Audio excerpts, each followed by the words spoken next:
Jai Swaminarayan. Vidyarthi Mitro, today we are going to learn unit number 8 and read number 1 and the title is For Youth. આ પાઠની અંદર જે કૃષ્ણમૂર્તિએ ખાસ કરીને યુવાનો માટે મનની આઝાદી કોને કહેવાય એ સમજાવવાનો પ્રયાસ કરે છે અને તેઓ એમ પણ કહે છે કે જો સૌંદર્ય માણવું હોય તો તમારું મગજ શાંત હોવું જોઈએ અને અવરોધ કરતા ખ્યાલોથી મુક્ત હોવું જોઈએ એ એવી અહીંયા વાત કરે છે. બીજું, તમને જે ગુલામ બનાવી દે છે તો એવા વિચારમાંથી, એવા અંધશ્રદ્ધામાંથી તમે બહાર નીકળો. અન્યનો પ્રભાવ તો તમને ગુલામ જ બનાવે છે, માટે જે ખોટું છે તેનો હંમેશા કાર્યોથી વિરોધ કરો, માત્ર શબ્દોથી નહીં, અને તે તમને નવા આઝાદીના વિશ્વમાં લઈ જશે. તો એવી અહીંયા વાત કરે છે. Now, let's get started.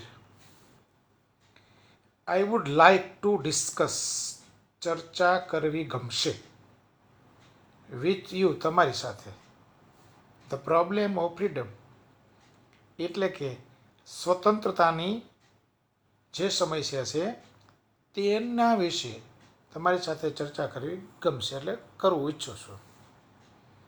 It's very complex problem, તે ખૂબ જટિલ સમસ્યા છે. કઈ? Problems of freedom. Needing deep study, તો એના માટે ઊંડો અભ્યાસ જોઈશે, એને અન્ડરસ્ટેન્ડિંગ, સમજણ જોઈએ, તો જ તમે એને સારી રીતે સમજી શકશો. We hear much talk about freedom, religious freedom and the freedom to do what one would like to do. આપણે ધાર્મિક સ્વતંત્રતા અને આપણને ગમતું કરવાની સ્વતંત્રતા વિશે તો ઘણી બધી વાતો સાંભળીએ છીએ. વોલ્યુમ્સ હેવ બીન રિટન, જો વિદ્યાર્થી મિત્રો, અહીંયા વોલ્યુમ્સ એટલે દરદાર ગ્રંથો, પુસ્તકો, અને પૂર્ણ વર્તમાનકાળનું પીસ્યું હોય છે, એટલે અહીંયા બીન આવ્યું. Have been return on all this, આ બધા ઉપર, બાય સ્કોલર્સ, એટલે વિદ્વાનો દ્વારા ઘણા બધા પુસ્તકો, દરદાર પુસ્તકો લખાયા છે. કોના ઉપર? આ સમસ્યા ઉપર, પ્રોબ્લેમ્સ ઓફ ફ્રીડમ.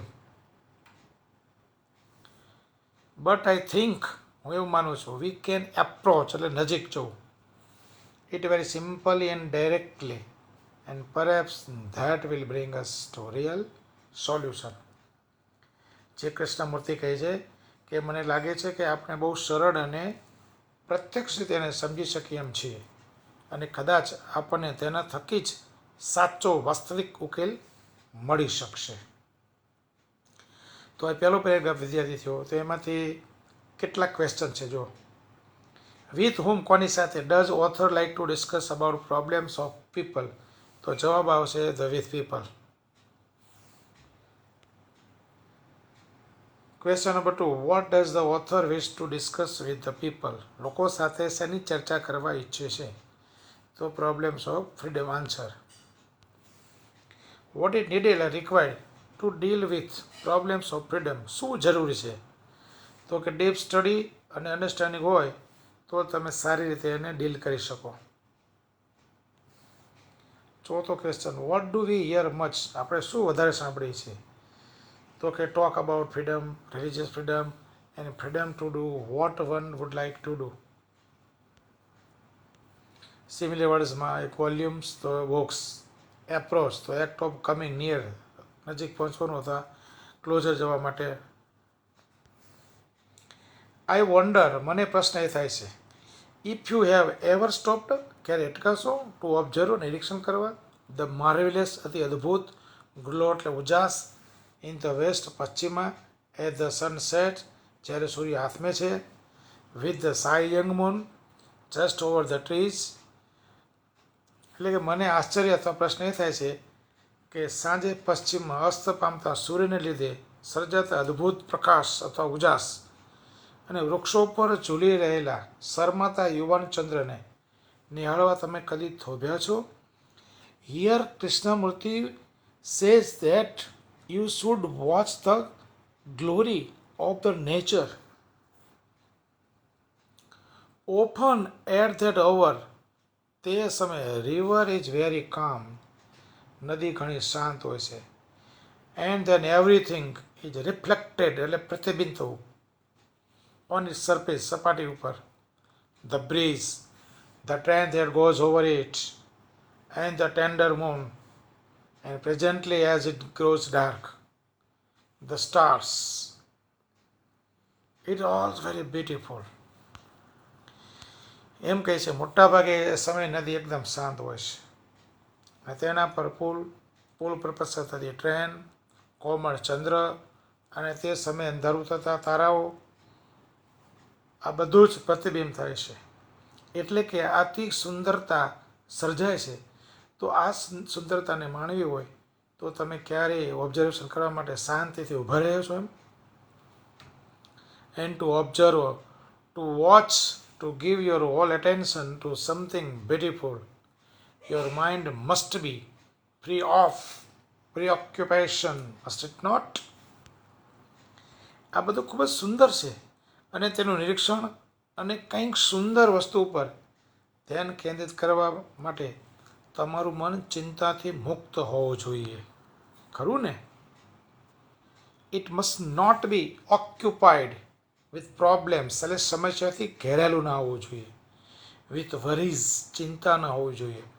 વિથ સ્પેક્યુલેશન્સ મત ધારણા ના હોવી જોઈએ. કોઈ તે ચિંતા અને ગણતરીઓથી સમસ્યાગ્રસ્ત હોવો જોઈએ નહીં. It's only when the mind is very quiet that you can really observe.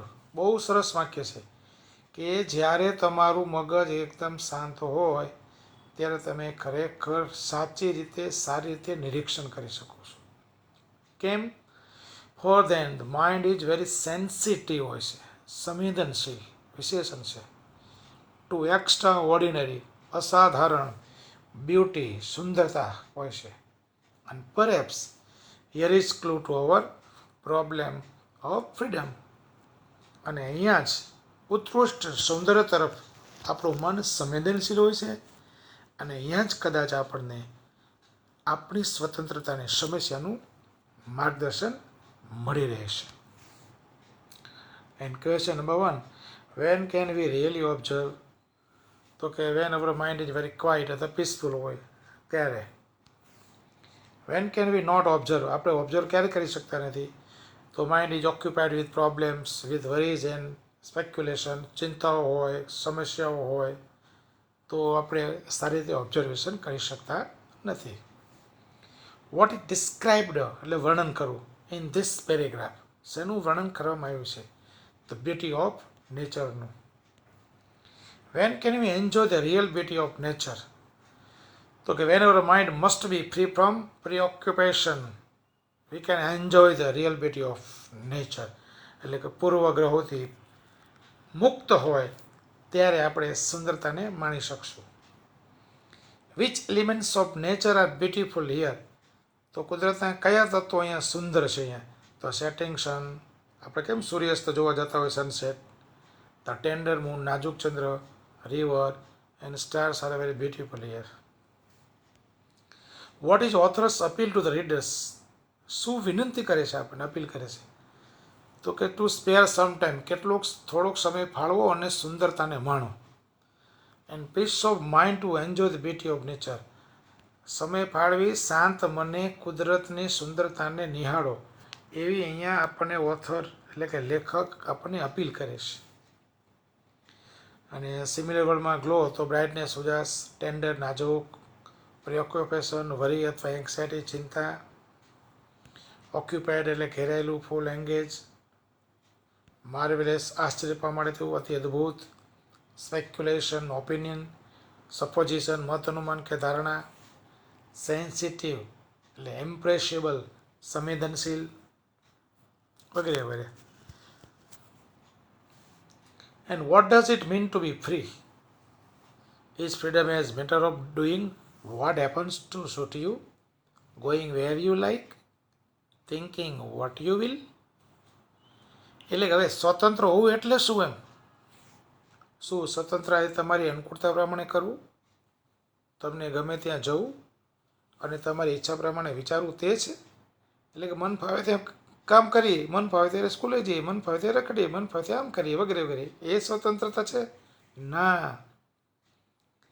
This you do any આવું તો તમે કોઈ પ્રકારે કરો છો. મિયરલી માત્ર to have independence. Does that mean freedom? શું માત્ર આઝાદી હોવી એનો મતલબ સ્વતંત્રતા કહેવાય?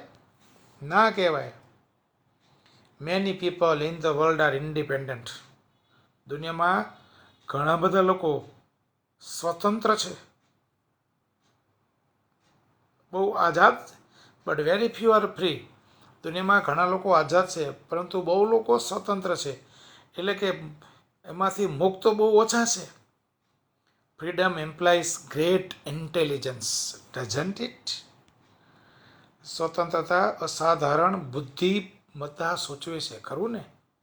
એટલે કે અસાધારણ બુદ્ધિ હશે ને વિચાર કરશો તો તમે એમાંથી પર રહી શકશો, એમ કહેવા માંગે છે. To be free is to be intelligent, but intelligence does not come in to being by just wishing to be free. સ્વતંત્ર હોવું એટલે બુદ્ધિશાળી હોવું એમ, પરંતુ માત્ર સ્વતંત્ર હોવાની ઈચ્છાથી બુદ્ધિમત્તા અસ્તિત્વમાં આવી જતી નથી.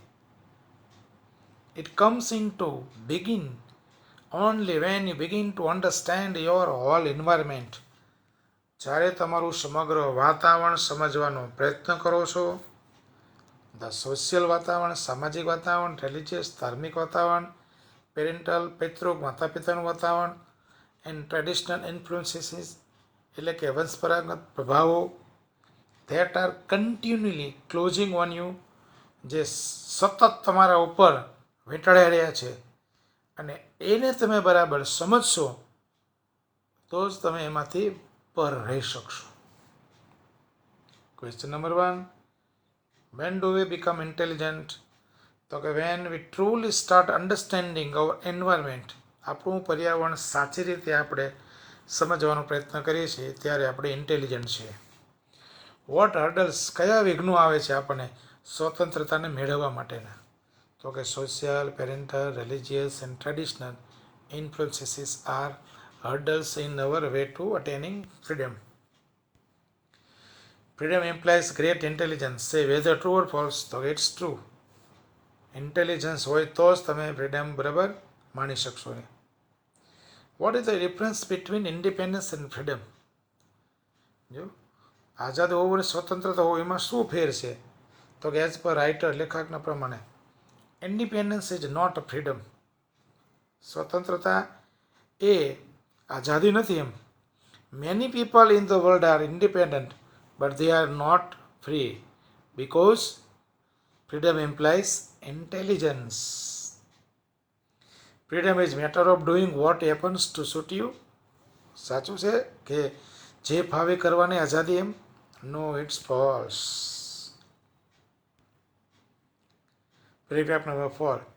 But to understand the various influences, the influence of your parent, of your government or society, of the culture to which you belong, of your beliefs, માન્યતા, your gods, તમારા દેવતાઓ, ભગવાન, and superstitions, અંધશ્રદ્ધા, of the tradition to which you conform unthinkingly, understand all these and become free from them requires deep insight, but you generally give in them because inwardly you are frightened. એટલે કે તમારા માતા પિતા, તમારી સરકાર, સમાજ, તમે જેની સાથે જોડાયેલા છો તે સંસ્કૃતિ, તમારી માન્યતાઓ, તમારા ભગવાન અને અંધશ્રદ્ધાઓ, અજાણપણે જેનું સમર્થન કરો છો તેવી તમામ પરંપરાઓ વગેરે વિવિધ પ્રભાવોને સમજવા અને તેમાંથી મુક્ત થવા માટે ઊંડી સમજણની જરૂર પડે છે. પરંતુ આંતરિક રીતે તમે ડરતા હોવાથી તેને વશ થઈ જાઓ છો, તાબે થઈ જાઓ છો, એટલે તેને શરણે થઈ જાઓ છો. માટે તમે એવી રીતે કરતા નથી, એટલે કે પ્રભાવમાંથી તમે બહાર આવતા નથી. હેલ્ડ મીન્સ ગીવ ઇન એટલે શરણે જવું, તાબે થવું. What is required to become free? તો કે ડીપ ઇનસાઇડ, ઊંડી સમજ જોઈએ. Why do people give in to to all these influences. શા માટે આ બધા પ્રભાવોને શરણે થઈ જાય છે? તો કે આંતરિક રીતે ઇનવર્ડલી દે આર ફ્રાઇટન, ગભરાયેલા હોય છે. એટલે યુ આર અફ્રેડ એટલે ડર હોવો, ઓફ નોટ હેવિંગ એટલે મળવું, ગુડ પોઝિશન ઇન લાઈફ કે જીવનમાં સારો હોદ્દો નહીં મળે. You are afraid of what your priest will say, તમારા સાધુ શું કહેશે. You are afraid of not following tradition, તમે તમારી પરંપરાને અનુસરતા નથી એનો ડર છે. Of not doing the right thing, તમે બરાબર સાચી યોગ્ય વસ્તુ કરતા નથી, એટલે આ બધાનો તમને ડર છે. એટલે તમે આમાંથી બહાર આવી શકતા નથી. But freedom is really a state of mind in which there is no fear or compulsion, no urge to be secure. બહુ જબરજસ્ત વાક્ય છે કે ખરેખર સ્વતંત્રતા તો એક માનસિક સ્થિતિ છે કે જેમાં કોઈ ભય ના હોય, કોઈ દબાણ ના હોય અથવા સલામતીનો કોઈ વિચાર ના હોય. What is freedom in real sense? Most important sentence, most important question of this lesson. તો કે freedom is a really state એટલે સ્થિતિ ઓફ માઇન્ડ, મનની એક એવી સ્થિતિ છે કે જેમાં કોઈ ડર ના હોય, કોઈ દબાણ ના હોય, કોઈ સલામતીની ભાવનાનો કોઈ વિચાર ના હોય, એને તમે ફ્રીડમ કહી શકો, સાચી ફ્રીડમને. Don't most of us want to be safe? Don't we want to be told what marvellous people we are, how lovely we look, or what extra intelligence we have? શું આપણામાંથી મોટાભાગના સલામત રહેવા ઈચ્છતા નથી? શું આપણે કેટલાક ઉત્કૃષ્ટ અને બુદ્ધિશાળી માણસો છીએ એવું કહેવડાવવા ઈચ્છતા નથી? એટલે કે આપણે થોડુંક આપણી મોટપ બતાવવા ઈચ્છીએ છીએ.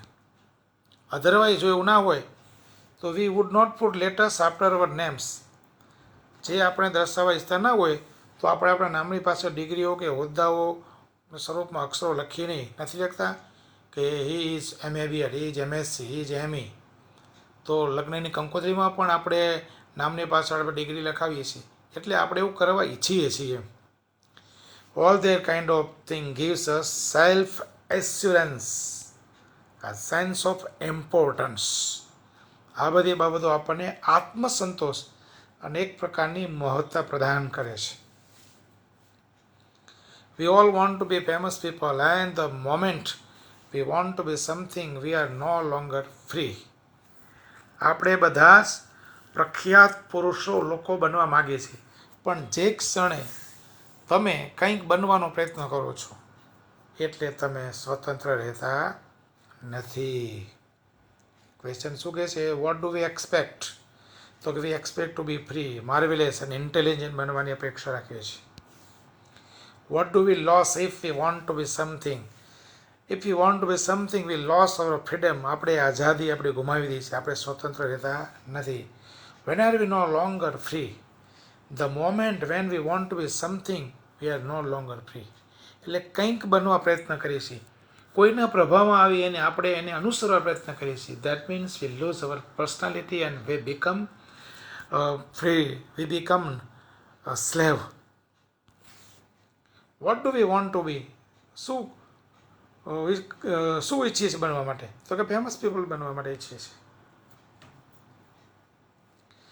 Please see this, for it is the real clue to understanding the problems of freedom.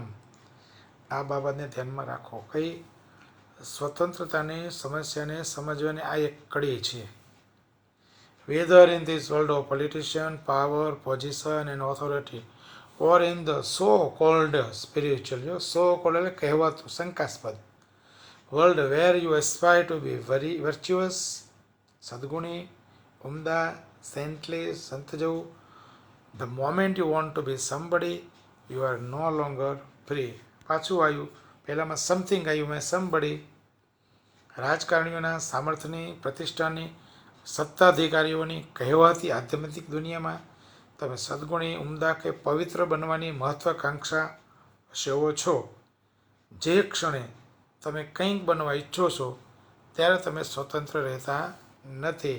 The moment you want to be something, the moment you want to be someone, that means you are not free person. But the man and women who sees the absurdity એટલે કે foolishness મૂર્ખતા of all these things and whose heart is therefore innocent એટલે નિર્દોષ and therefore not moved by desire ચલિત થતા નથી two બી somebody કંઈક બનવાના સચ પર્સન ઇઝ ફ્રી એમ એટલે કે જે પુરુષો કે સ્ત્રીઓ આ બધી બાબતોને બેવકૂફી ભરેલું ગણે છે અને તેનું હૃદય નિર્દોષ છે અને તેથી તેઓ જે કંઈક બનવાની ઈચ્છાથી ચલિત થતા નથી તેઓ જ ખરેખર સ્વતંત્ર છે તો કે what kind of persons are free the person who have no desire to be something or to be important કંઈ મહત્ત્વનું બનવાની અથવા કંઈક બનવાની જેનામાં ઈચ્છા નથી એવા વ્યક્તિઓ ફ્રી છે what is the similar word of stupidity from the paragraph તો absurdity If you understand the simplicity of it, you will also understand its extraordinary beauty and depth એટલે ઊંડાઈ જો તમે આ સાદગીને સમજો તો તમે તેનું અદ્ભુત સૌંદર્ય અને ઊંડાણને પણ તમે સમજી શકો છો after all examinations are for that purpose પરીક્ષાનો અંતે તો આ હેતુ છે કયો ટુ ગીવ યુ પોઝિશન તમને હોદ્દો આપવાનો ટુ મેક યુ સમબડી તમને કંઈક બનાવવાનો એમ the titles position and knowledge encourage you to something પદવી પ્રતિષ્ઠા અને જ્ઞાન તમને કંઈક બનવા માટે પ્રોત્સાહિત કરે છે that's all my dear students આપણે આ પાઠને આપણે અડધો પાઠ લઈશું અહીંયા અને પાર્ટ 1 કહીશું પછીનો પેરેગ્રાફ છે આપણે જોઈશું જય સ્વામિનારાયણ